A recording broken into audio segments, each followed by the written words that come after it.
and very excited to keep finding out more about what y'all know about Sandy Ground and the Oystermen.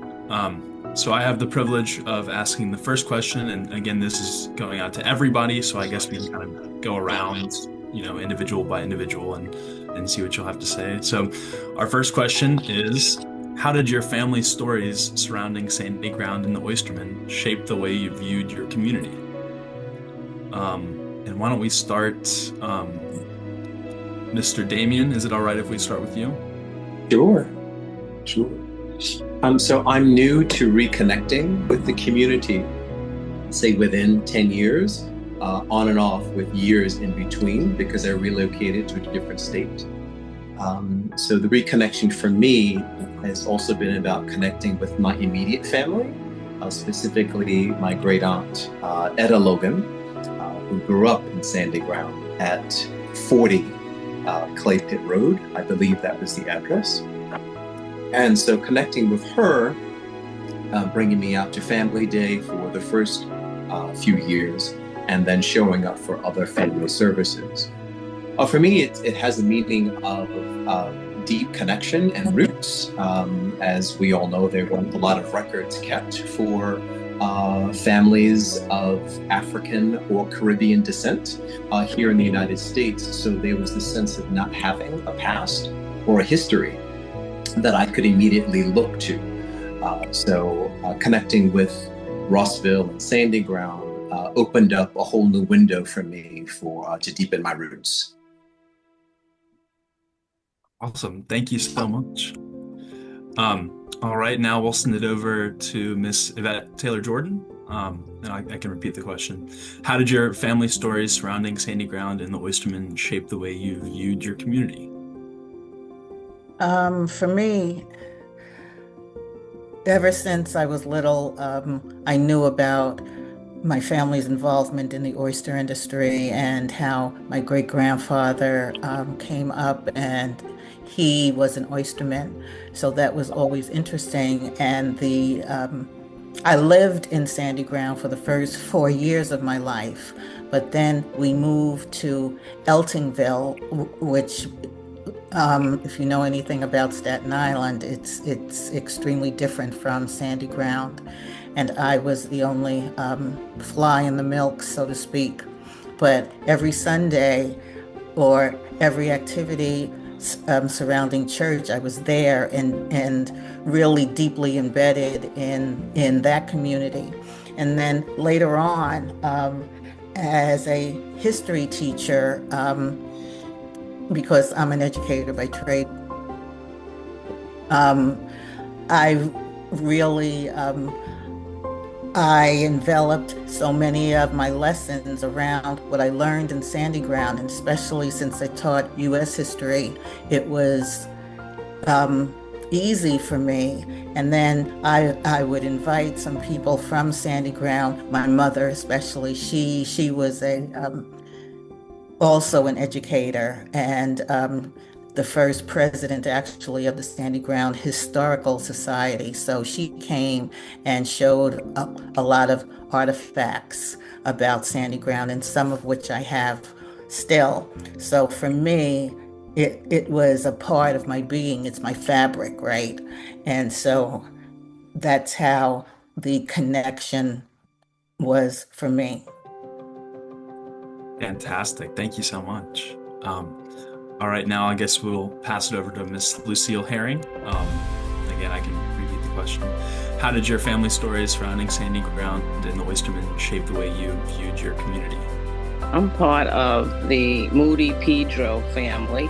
My mother was Hazel Pedro Herring, and she was the oldest child of Grandpa Pedro, who lived to be 106. I'm the last Herring alive here on Staten Island, and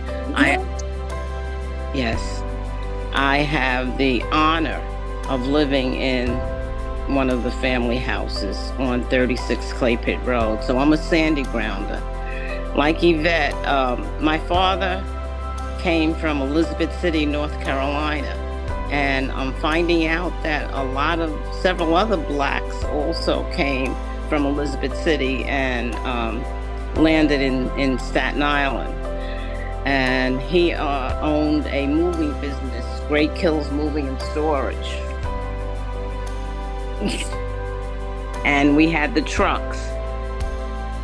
But every Sunday or every other Sunday, we would drive out to Sandy Ground. So we were always here. My mother had extremely close connections with her sisters, and we were almost like one family in that. Grandpa took care of the church. He was the sexton for many years. Relatives, we are distant, but to be close, there's just so much. It's just, I can't explain it. But when I think about Sandy Ground, we're talking about a physical land, but we're talking about a spirit, I believe. Because the people did not, when they came here, they came from somewhere else. And I believe they brought that with them. It wasn't Sandy Ground that made it. It wasn't the land here that made them special. It was the spirit they brought with them. To be resilient, to hold the community together, to do the thing they were probably told they couldn't do. On Staten Island's South Shore, in a place fondly known as Sandy Ground, stands a brick church with a very large story. For more than 175 years, Rossville A.M.E. Zion Church has been a spiritual home, a safe harbor, and a keeper of memories. This is the story of a free Black community that took root before the Civil War, built lives from the waters of the Arthur Kill, and resisted slavery and racism, leaving a legacy that still shapes New York City today. Sandy Ground began to form in the early 19th century as free Black families, some farmers, but many of them skilled watermen and oystermen, came to Staten Island seeking land, safety, and opportunity to establish roots even before slavery was abolished in New York in 1827. The first recorded purchase of land was in 1828. Black families living on Sandy Ground land purchased property, built homes, and created one of the oldest continuously inhabited free Black communities in the United States. In May 1849, a minister named William H. Pitts purchased land in Sandy Ground. In his home, he began holding prayer services with neighbors, planting the seeds of what would become Rossville A.M.E. Zion Church. In December 1850, residents gathered in Pitt's home to found the African Zion Methodist Church in the village of Rossville, now known as Rossville A.M.E. Zion. They soon purchased land on Crabtree Avenue, where they built a wooden church that seated about 150 people and established the church and cemetery. In 1850, Black families here in Sandy Ground were organizing, buying land, and creating their own religious and civic institution connected to the African Methodist Episcopal Zion tradition. Rossville A.M.E. Zion Church was more than a Sunday gathering place. The cemetery near the site of the original church holds generations of Sandy Ground residents, oystermen, farmers, domestic workers, veterans, whose lives are woven into American history. By 1890, the congregation had outgrown the original building and purchased land on Bloomingdale Road.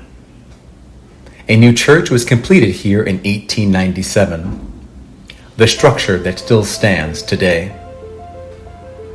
The church is one of the surviving buildings and is recognized as a New York City landmark established in April 1985, and widely recognized as an essential link to our shared New York's Black history and to the story of free Black settlements across the nation. The past lives here, in the church, in the cemetery, in the memories of descendants. But its lessons are for all of us, wherever we live and whatever communities we call home.